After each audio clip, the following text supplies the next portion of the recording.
Welcome to this week's Kuel Chiefs episode. I am so happy to have Felicia Madison with us today. Hi, Felicia. It's great to see you. Hi, thank you for having me. My pleasure. Felicia is a stand-up comedian and the proprietor of Empty Nesters podcast, which is a fabulous podcast. So if you haven't listened to it, you need to rush right out and do so. But first, watch this episode. In case you don't know who I am or you've never seen one of these, I am Jack Perez. I am the founder and CEO of Kuel Life, and Kuel Life is spelled all cattywampus with a K. It's Kuellife. Kuel Life is an online platform and a curated shopping experience for us women in our second act. The shopping experience is focused on women entrepreneurs. So the concept is purchase with a purpose. You can go out there and empower a woman-owned business. All the products are made by women for women. So if you haven't had a chance, go check out the shop, empower a woman today. But now let's get to talking to Felicia. Felicia, can you do an introduction to my audience? Because I just started it off, but I know I did not do it justice. So can you let us know a little bit about yourself? Yeah, so I was until recently a stay-at-home mother of three who started taking some comedy classes and launched a whole new career for me. I started doing stand-up, and I also, as a result, have been working with a lot of comedians through F Comedy, which is a program that I created at Westside Comedy Club, which is a new talent program. And I did a one-woman show called The Miserable Mrs. Madison, and launched MT, which is capital M, capital T, Nestor's podcast with my college roommate. Oh, okay, great. So Still busy. yeah. But so that's exactly what Kuel Life is about, right? It's about highlighting and focusing the fact that just because we've entered, quote, our second act or the second half of life, we're not going anywhere anytime soon. And we don't have to disappear. We don't have to live small or, in pastels. We can continue to live in super bright colors. And you basically have said, you are a stay-at-home mom. And I know a lot of the readers at Kuel Life and a lot of my members in the community, they did that too. They took time to take care of their family and bring their kids up. And now the kids are leaving and, they're educated and smart and energetic and healthy. And they don't want to necessarily sit at home and just dwindle away. They want to create a second half. So what was the impetus for you? Like, what made you all of a sudden realize that, wow, my parenting days are kind of dwindling. Now I get to be me again. And what made you decide to even start going into a comedy class or? Yeah, it's funny, it was always like a long, continuous process for me. I think all throughout child rearing, I always was looking for something to be passionate about. And I, always wanted to do something, and it was very difficult. It's very difficult to do both. And then when the kids were finally leaving, I started to really seriously explore what I was going to do. And I actually had a friend who had been doing stand-up for about 10, 15 years. And I always said to him, I want to try that. One day when I'm ready, I'm going to try it. I always used humor in social situations and always was like the type of person that would just like listen and crack a joke. So I thought like I could do this. And my friend, actually Nancy Tepper, who I do the podcast with, we went to the class together and we took a class, and I am like hyper super critical of myself. I think most women are, I think that's a recurring, I keep hering that, when I talk to women, and we are our worst critics. Yeah. I hate seeing myself in pictures. I guess all women do. So anyway, I took the class and we had our graduation performance, which was recorded. And it took me like a couple of weeks to look at the recording. And I had a really great experience doing it, but I was just very hesitant. And then I watched the recording and I was like, wow, well, it wasn't so bad. Which for me is like winning an Academy Award because I'm like hypercritical of myself. Yeah. And I just loved it. I think most people, if you do stand up, you're hooked. There's just something so um, fabulous about getting on stage and making people laugh. Yeah. Well, I think making people laugh is, I think you and I have had a couple conversations leading up to today's show, but I think I told you that the more nervous I get or the more uncomfortable I get, the funnier I get because it's my coping mechanism. And I presume that is the case for a lot of people. Like, just deflect, just try to, Right. make it something lighter, like, lighten the air kind of thing. So my son and I have a joke between us when anyone says something really thoughtful or wonderful and the other person kind of makes a little sarcastic comment back, and the response is, oh, leave a tender moment alone, because neither one of us can do that. We have to like come back with some sort of sarcastic remark. Right. Yeah. No, it's a blessing and a curse. It is. So what do you like, if we have the women who are watching this episode and they're wondering, well, I'm in that position. I am about to launch my kids, or I have been out of the workforce and I haven't found anything to be passionate about. What could you say to somebody to inspire a woman to take that chance to, I think the biggest, like I always used to joke around, like if I had $1 for every idea I had, I'd be a very wealthy person. And I always had these big grandiose ideas, and I was always thinking like, what am I going to do? And it always just seemed so overwhelming. Like I don't have the skills or the knowledge base or anything to accomplish this or get this done. So it was sort of, it stopped me in my tracks. And what happened with the comedy was, I took a class, I loved it. And I took baby steps. I took the class, I took another class, and then I had an idea. And I said to someone, what do you think about this idea? And then I met with someone else who was a partner who was doing with me. And so she also helped me. Like, I think working with someone and having someone be a partner was helpful. okay. And together we started this. She actually ended up dropping out, but she pushed me to do it. She believed in it. She believed in me. And I started these Laugher-sized lunches, which was a lunchtime comedy show for moms. Okay. And I hired comedians. I went out, and it was just like, and if I look back at all that I've done, I just can't believe it. Like I bought equipment. I learned how to do Eventbrite. I learned how to do MailChimp. I learned how to put a flyer together. I reached out to comedians. And I started putting on these shows that were successful. I put on like about 20 of them for about 50 women. Wow. And So yeah. what I'm hearing though, as far as like a takeaway piece of advice, if a woman is, because you're already in it now. You've done the hardest part, which is getting started. I think, Mm-hmm. right? That's sort of the biggest step, is to make a step to do something. But I heard The first step is also finding something you're really passionate about, like something you love. but sometimes you have to try a whole bunch of stuff before you stumble Yeah. across that. And so Yeah. I guess, if what I'm hearing is just try something. Right. Try something. Yeah. If that's not it, then that's okay. Pivot, move away from it, do something else. But if you try enough things, you'll probably stumble on something that is worth pursuing, is what I'm hearing. Yeah. Yeah, like I think I told you this story, and I tell it to my kids, and I tell it to everyone. It's about my father who was dragged to an art class with his mom, with his wife, with my mom. Your mom. With my mom. Somebody's mom. She was going through a midlife crisis and wanted to take an art class. And of course, she was afraid to go by herself, so she dragged my dad along. And the teacher, feeling sorry for him, handed him a lump of clay. He was in his mid to upper 40s. And he proceeded to create a perfect bust of my mom's face. And it started this passion, and he won awards. He was on the cover of the New York Times, and it was like a lifelong passion for him, and he was super talented at it.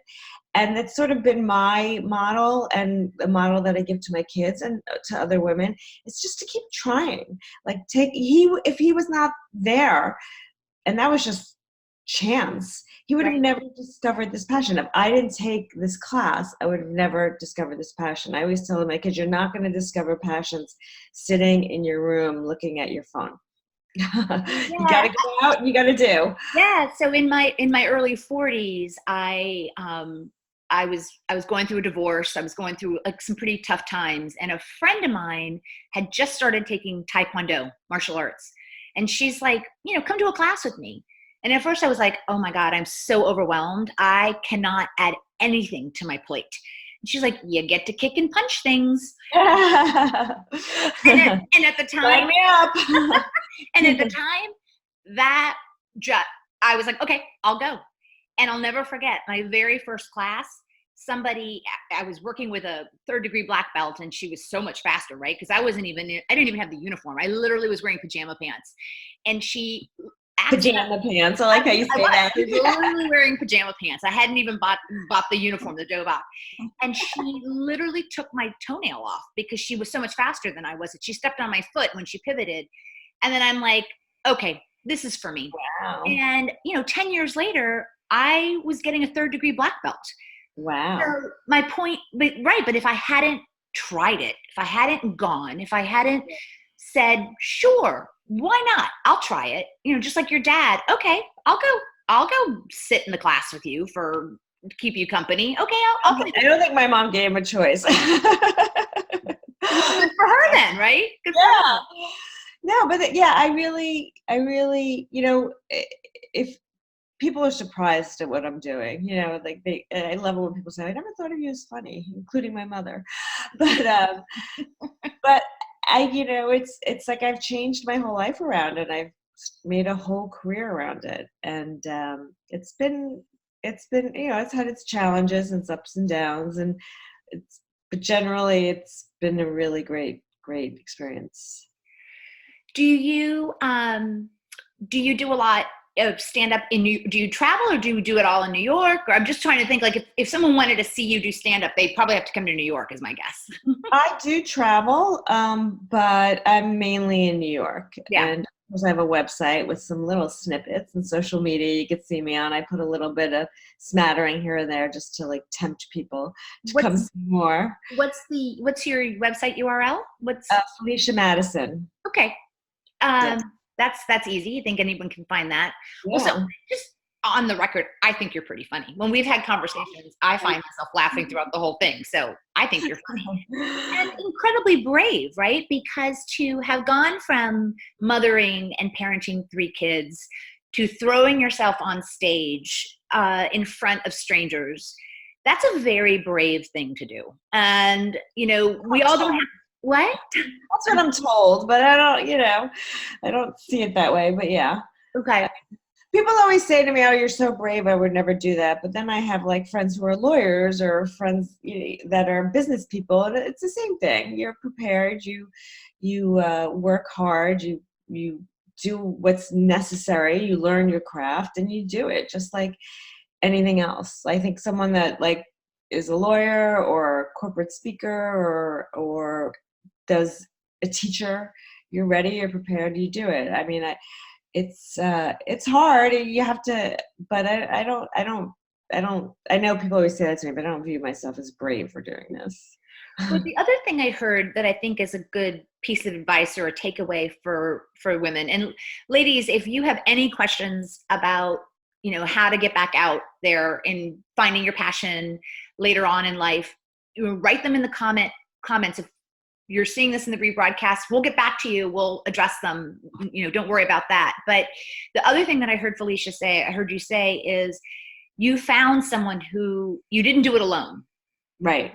You networked. You found either a partner or a mentor or someone to encourage you, because it's really hard, I think, to go from 0 to 60 by yourself without some help. So yeah. How did you find that person? It's funny because now you bring it back to me that my first partner was not successful. Okay. So you do have to find someone that you like and you can work with and has the same vision as you. Okay. And it was just another comedy friend of mine, and I told her my idea, and I was just uncertain as to whether I could do it, and whether it was a good idea. And she loved it, and she like pushed me to like, let's start looking at places. Let's start finding a place we could do this at. And then she had some personal things that she just couldn't concentrate on, had to drop off. But she was like, she got me moving. She got that, like it feels like a little car. She gave me that push, and then I just kept going. But yeah, and the same thing with like Empty Nesters podcast with my friend, and that's a lot about what the podcast deals with. We work a lot with interviewing people that have changed their lives and started this next chapter, and they offer advice. And the one piece of advice that the one thing that I've had a recurring theme is that everyone always says, like, I always ask them, how'd you learn this? How'd you do this? And they're all like YouTube videos and Google. You could do anything with YouTube and Google. How do you think I built my websites? No, and I'm not making that up. I mean, literally, there was a lot of tears involved, by the way, and a lot of, hey, my screen doesn't look like the screen on the YouTube video. Why? I'm doing everything it's telling me to do, but But yeah, you can, if you're determined, right, and driven enough, you're right, between YouTube and Google, you should be able to figure it out. Find anything. Although sometimes like you said, I get to like I get to these extra instructions and it says, go to this. And I'm like, I have to Google what this is. I can't even get started. But yeah, and I think the big, one of the people I want to interview more people is financial planning. And, when I'm on these Facebook groups and talking to people, I do feel that people, especially women, always say that money is one of the biggest factors of stopping people or not being able to grow their business, investing. And I joke around with one of my comedy partners. It's like, well, how much money did you spend on your kids' tennis lessons last year? Like, why can't you take that money and invest it in yourself and your business?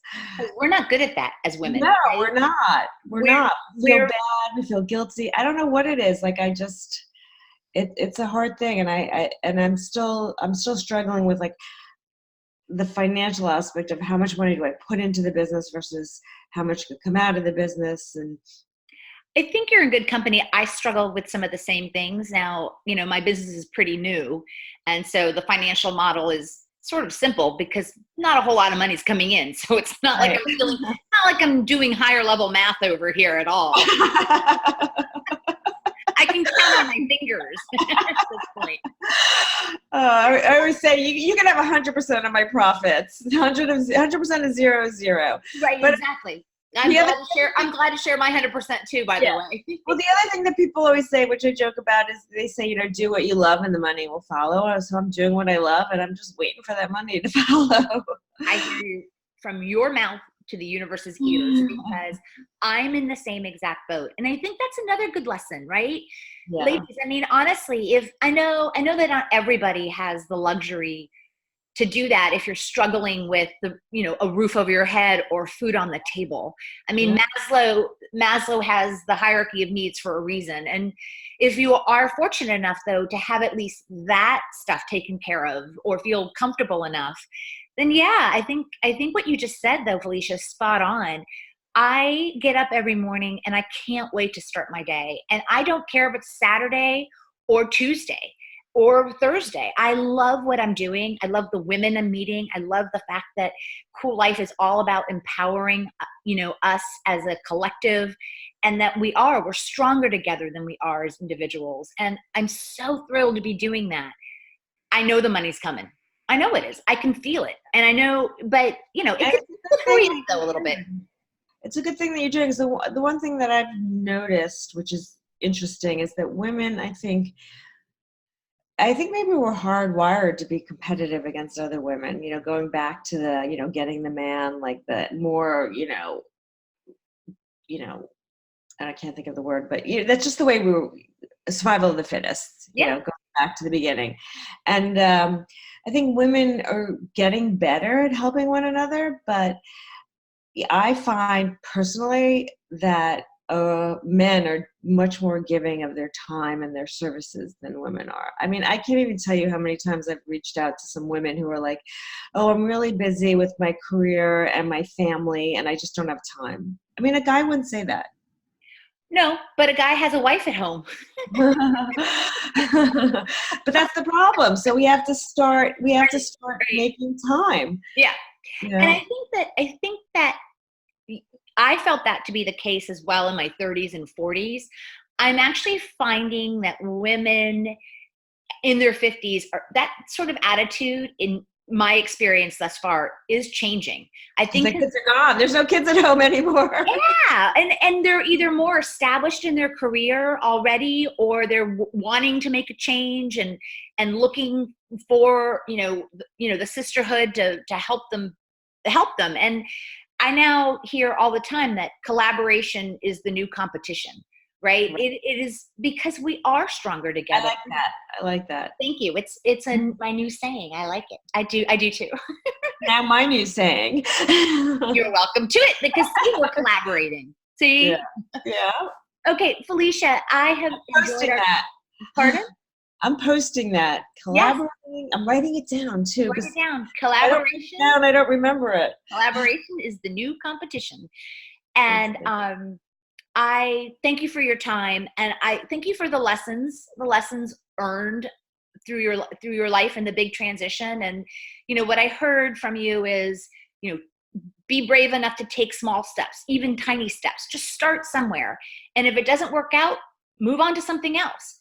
Find people that you can collaborate with, see, not compete, and who can mentor you and that you don't feel like you're doing it alone.